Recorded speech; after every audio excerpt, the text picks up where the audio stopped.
బంతి పూలు పూజకి వాడరు అనేటటువంటిది ఉంది. అవును. ఎందుకని అంటే అమ్మా, దీంట్లో కూడా అనేక కారణాలు ఉన్నాయి. కానీ ఆ బంతి పువ్వు లేకుండా మళ్ళీ పూజ అవ్వదు. ఎలాగో చెప్పండి? డెకరేషన్ డెకరేషన్ చుట్టూ కేవలం పూజ చేసేదానికి, పూజ చేసిన దానికి చుట్టూ డెకరేషన్ చేసిన దానికి కూడా తేడా ఉంటుంది. అంటే ఈ పువ్వులు కూడా చూడండి, ఈ బంతి పువ్వులు ఆరెంజ్ కలర్లో, ఎల్లో కలర్లో ఉంటాయి. అవును కదా? అవి దేనికి సంకేతంగా ఉంటే ఆ కలర్స్ మనం గమనించినట్లయితే సూర్యుడు కదా.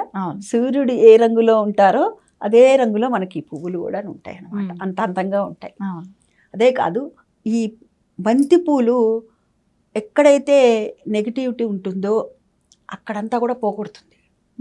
పాజిటివ్ అనేటటువంటిది తీసుకుంటుంది అది. అదే కాదు, ఆ క్రిమి కీటకాలని కూడా దరిచేరనేదు బంతి పువ్వు అనేటటువంటి. నుసుములు ఇలాంటివి వస్తాయి చూసారా, వీటి పెట్టారంటే వాటి వల్ల రావు, బంతి పూల వల్ల రావు.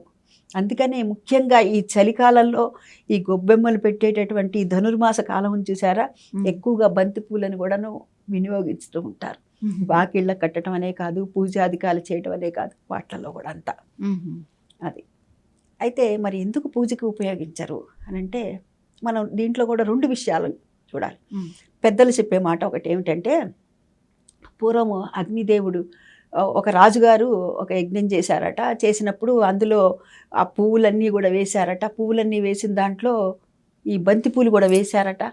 వేస్తే ఆ బంతి పూలు వేయంగానే అగ్నికి ఏమిటి, మండుతూ ఉండాలి కదా. ఏ తత్వం వాడిదే కదా, అగ్నితత్వం అది.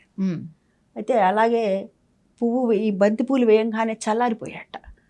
నన్ను చల్లారి పెడతావా అని చెప్పి అగ్నికి కోపం వచ్చిందని ఇంకా ఈ పువ్వులు నాకు పూజకి వాడద్దు అని చెప్పారని చెప్తూ ఉంటారు. అదేవిధంగా ఈశ్వరుడికి మొగలు పువ్వులు ఎలాగైతే పూజకు వినియోగించారో అదేవిధంగా బంతి పూలు కూడా వినియోగించరని చెప్తారు. ఇది ఒకటి పెద్దవాళ్ళు.